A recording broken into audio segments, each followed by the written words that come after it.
Welcome to the Human Capital Leadership Podcast. We're your source for personal, professional, and organizational growth and development. We share our own original research, explore industry trends, and interview executives and thought leaders from across the globe. Please join us often for practitioner-oriented content around all things leadership, HR, talent management, organizational development, and change management. Maximize your personal and organizational potential with the Human Capital Leadership Podcast.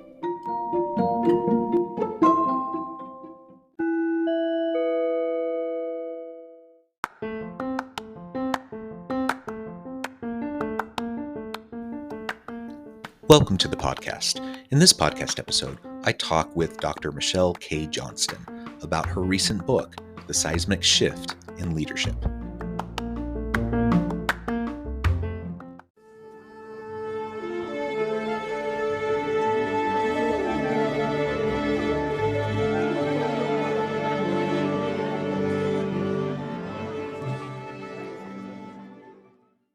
Dr. Michelle Johnston, welcome.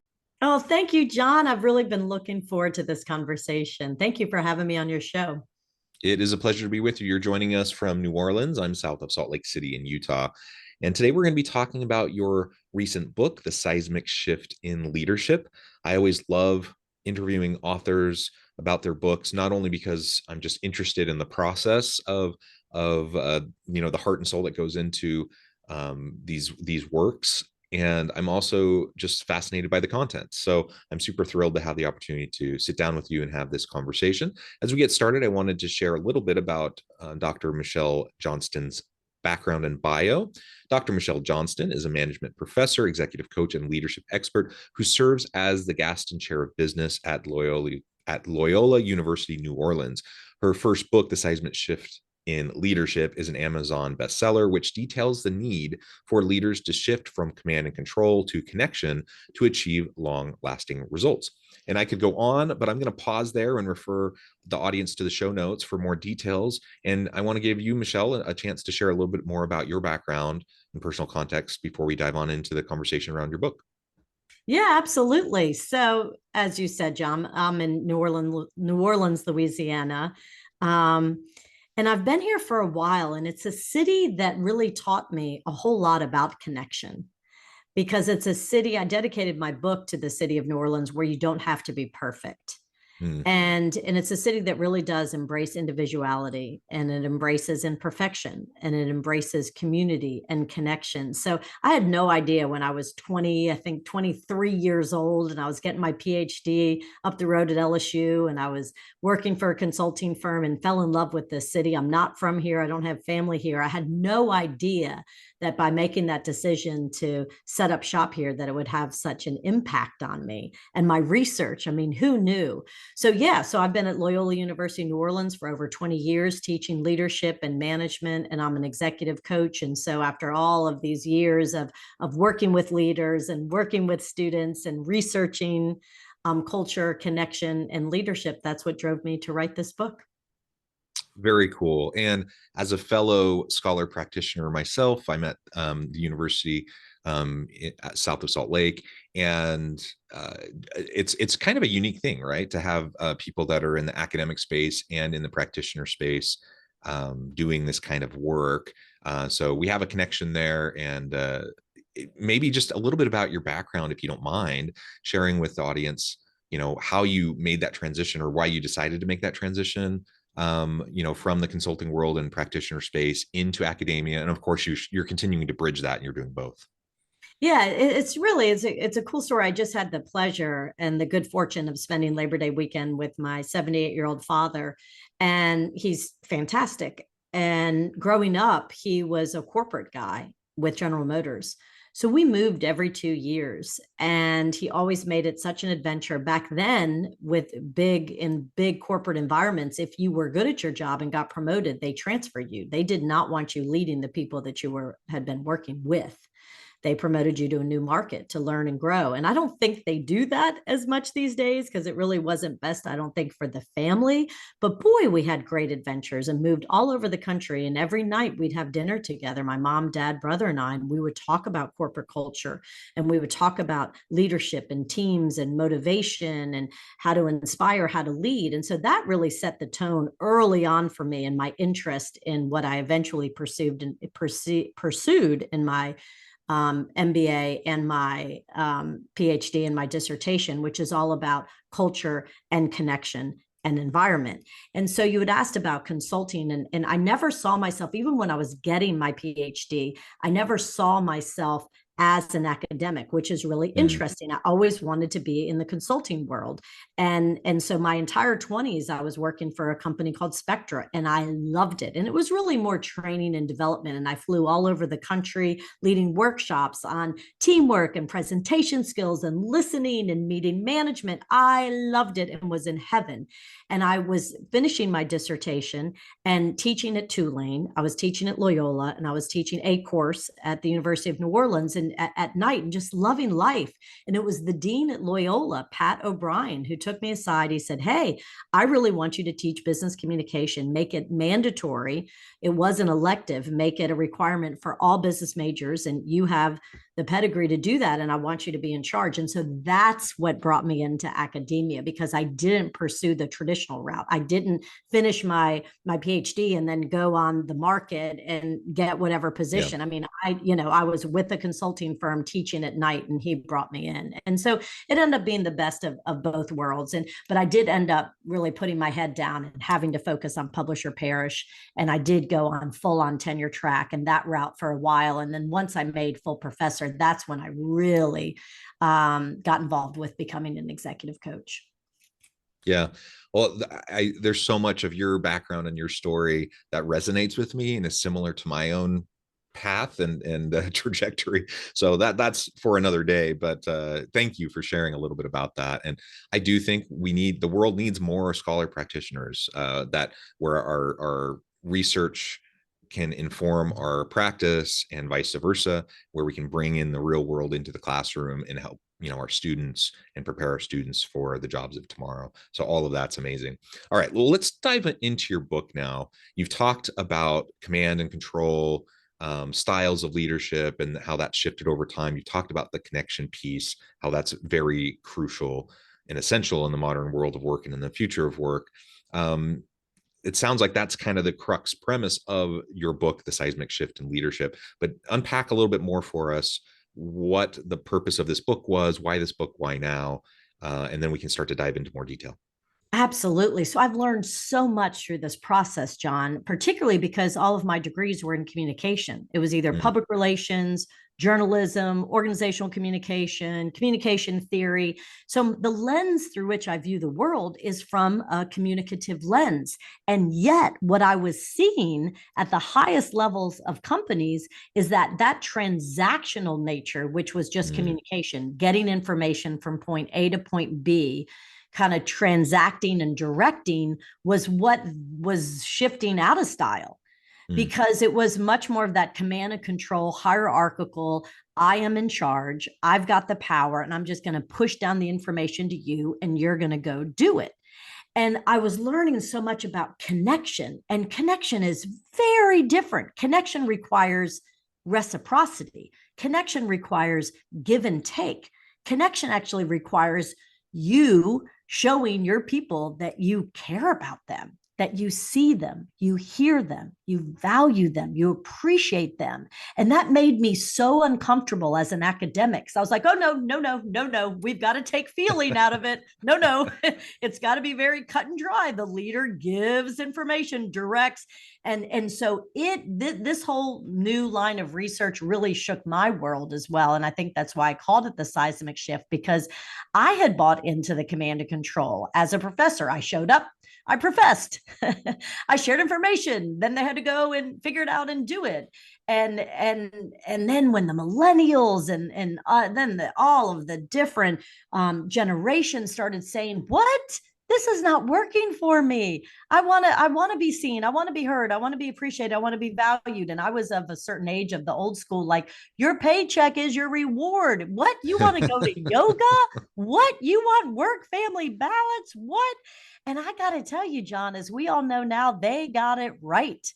And it was a seismic shift. And I think the pandemic just catapulted us. It turned the power over to the people, and it made all of us at the higher levels and the leaders go, whoa, wait, oh my gosh, we have to change. We have to adapt.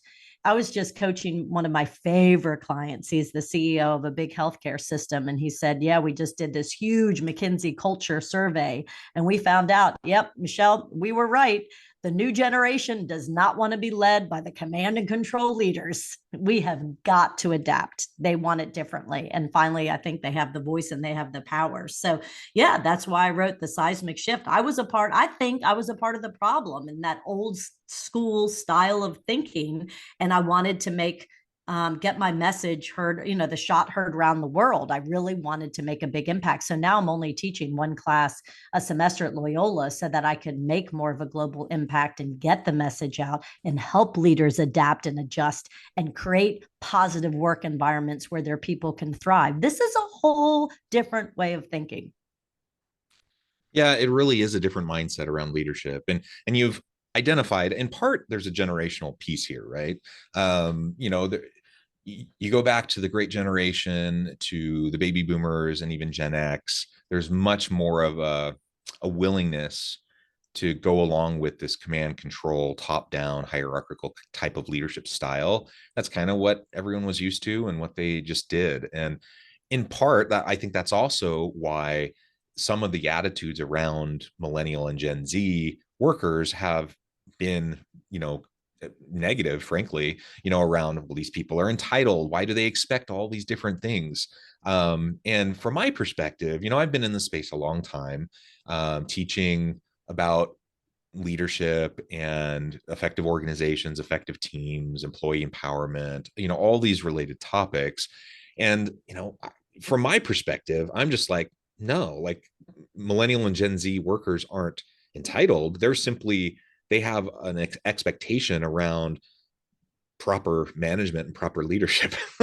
And I mean, everything that they want is exactly what I teach them they should have. And it's exactly what I teach, a good leader would do. And so I think there's just been a shift in attitudes around what appropriate leadership styles are, what's expected.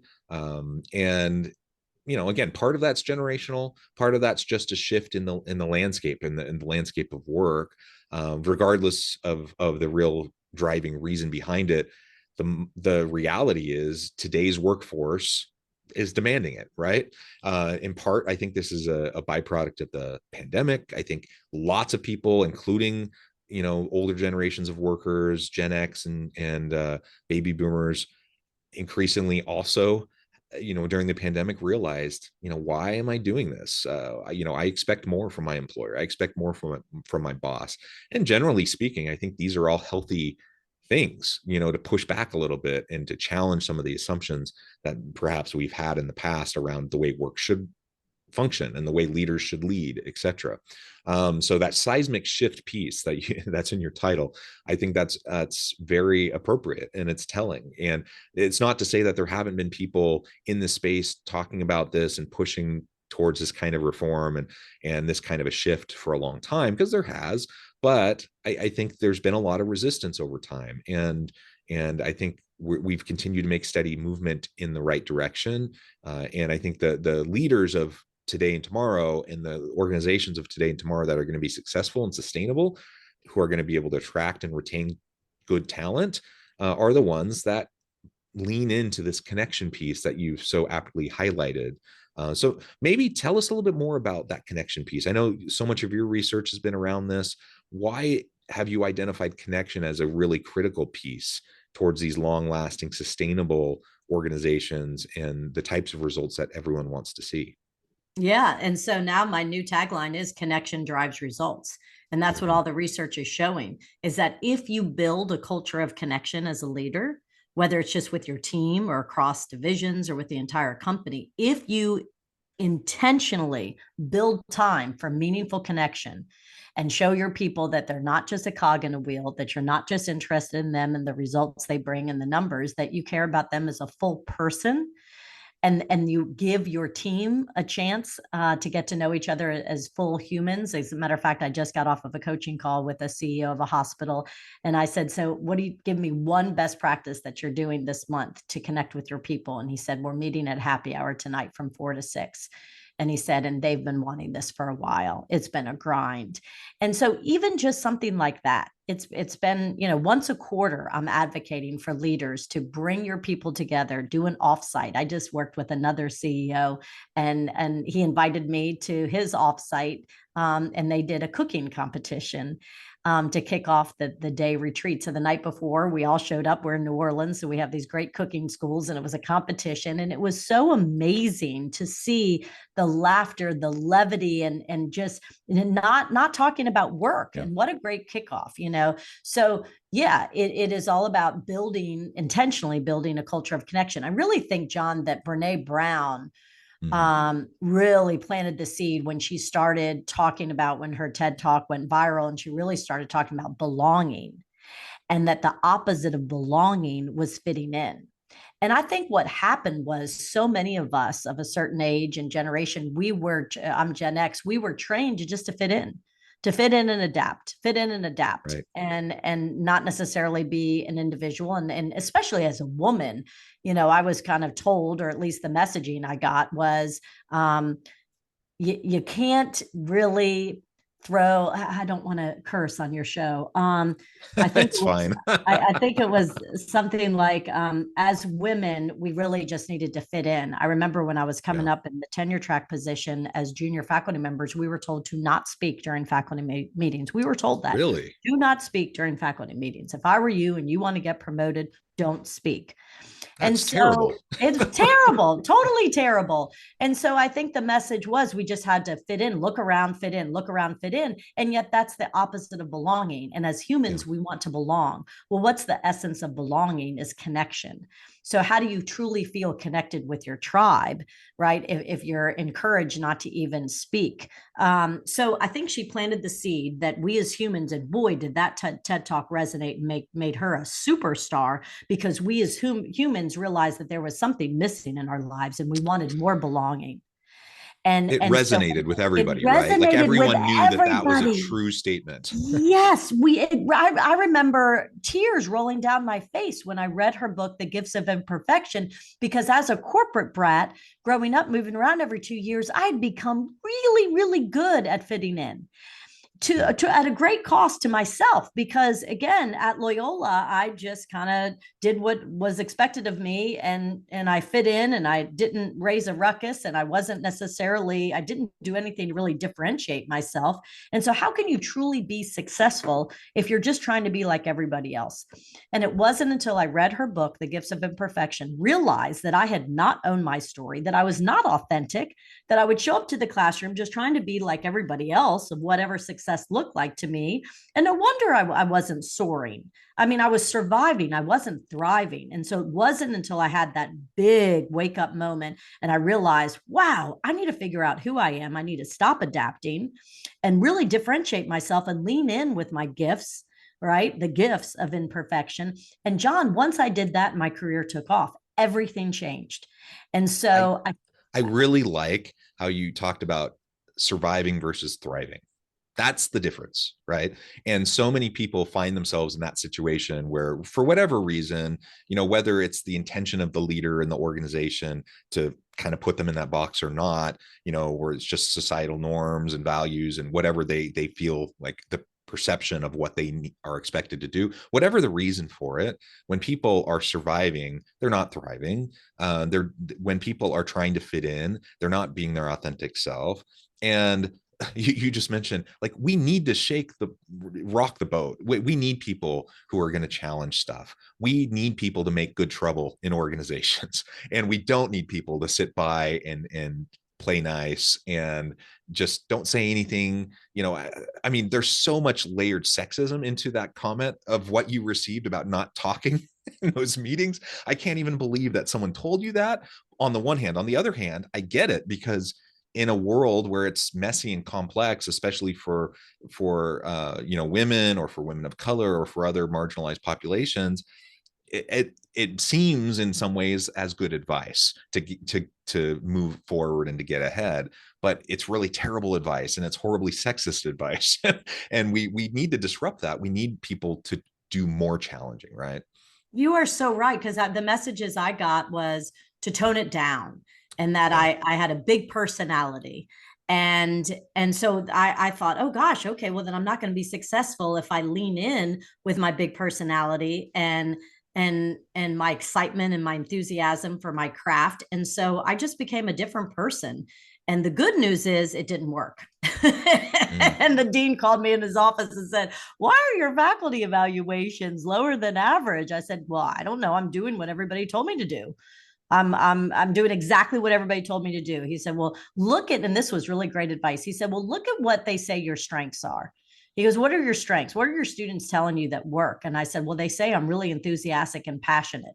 They said, okay, well, lean in with that. Don't try to tone that down, right? Yeah. And that was a part of my journey, right? So I also didn't trust myself, John, because Mm. I realized that I had just been trying to fit in, and I wanted to learn what real connection was. So I knew that that was my thesis. And then I didn't trust myself to write a book about it because I wasn't getting it right. So then I went and interviewed 18 global leaders around the world to figure out what connection was, what it looked like, sounded like, felt like, and what disconnection was, and Mm. how disconnection, what the consequences were, and then how do you recover and figure out connection. And so that's what I learned about giving up perfection, authenticity, servant leadership, leaning in with listening, creating the positive culture. And once I found those characteristics, that's when I wrote the book. Okay. So I said, here's the seismic shift. No more command and control jerk bosses. Doesn't work anymore. What we need to lean in with is true, meaningful connection, making sure your people feel seen, heard, valued, respected, and appreciated. And here's how to do it. And so you first have to connect with yourself at that foundational level so that you can show up authentically. Then and only then can you really connect meaningfully with your team and with others. And that's by leaning in with compassion and kindness. And then and only then can you get to that third level of connection, which I think is the highest level, and that's connection with your company. And that requires true alignment. And you only can do that if you know yourself, you know your Yes. team, you know where the company is going, you believe where the company is going. Again, kind of the pandemic is another reference. So many people woke up and said, I don't believe in where the company is going. I don't like my boss. I'm out. And so Right. alignment, that connection with your organization is key. Do you believe in the company's mission and vision and values? And can you align yourself and your team in that direction? That's alignment. So that's what I learned through all of the interviews with people. And that's what the book is about. It's a path of how you have to connect with yourself first, to connect with your team, to then ultimately connect with your company. Yeah, I really love how you just described that. And it does all start with just a better understanding and knowledge of self, right? There, you have to go through the work, the self-reflective process to better understand yourself, what drives you, what motivates you. That's part of why we saw a shift during the pandemic, because people had time, in many cases, the first time in years, to really reflect on what matters to them, what are their values, and where is that alignment and congruence, or the lack thereof, in their current roles, positions, working with their organization or connection with their leader. And yeah, for the first time, many people realized that, oh, I'm not happy. I don't like what I'm doing. I don't like who I'm working for or the organization I'm working with. That alignment piece is huge. That congruence piece is huge. And there's no possible way that you can have good alignment and congruence if you don't first understand what matters to you. And you can't possibly connect with people in genuine and authentic ways if you don't first understand where you're coming from, because you can't be genuine if you don't know who you actually are, who you really are. You can't possibly understand where other people are coming from either if you can't first be honest with yourself. Absolutely. That was a beautiful synthesis and summary, John. Thank you. That's exactly right. Yes, yes, and yes. Yeah. Well, wonderful. Michelle, this has just been a great conversation. I note the time. I need to let you go here in just a few minutes. I also know we only scratched the surface, but thankfully you have a wonderful book that people can pick up to learn more about everything we've been talking about today. Before we wrap things up, if you can just provide us and the listeners with a little bit of how they can get connected with you, where they can find your book, and then give us the final word on the topic for today. Oh, thank you so much, John. Yes. So people can go to my website, Michelle K. Johnston, and they can learn more about the book. They can buy the book. I also have a podcast called The Seismic Shift, where this season we're exploring disconnection. And I also have an assessment called the Communication Preference Profile to help you understand yourself and what your preferences are when it comes to connection. So ultimately what I really want people to do is contact me, because I want to know what creates connection, what creates disconnection.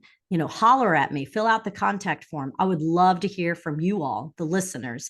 I'm writing my second book right now, and it's going to be called Connection Drives Results. So I'm really interested in this data collection of what builds connection and what tears it down. So I would love to hear from everybody. And John, I just received news this morning that the Seismic Shift just won the Silver Medal Award for global books. So Congratulations. That's I'm so wonderful. excited, because I just had a feeling that the timing was right, the message was right, and I'm so grateful that this message is gaining such traction and people are realizing that we do want positive work environments where people can thrive. And how do you do that? We as leaders need to shift, and we need to connect. And so join me in the movement. Connection drives results. And I would love to hear from all of you all. Thank you so much. Thank you, Michelle. Again, it's been a pleasure. I encourage the audience to reach out, get connected, find out more about what Michelle can do for you. Check out the book.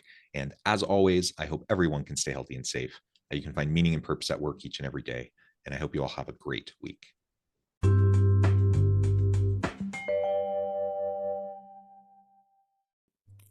Thanks again for joining us for this episode of the Human Capital Innovations Podcast. I hope you stay healthy and safe and that you have a great week.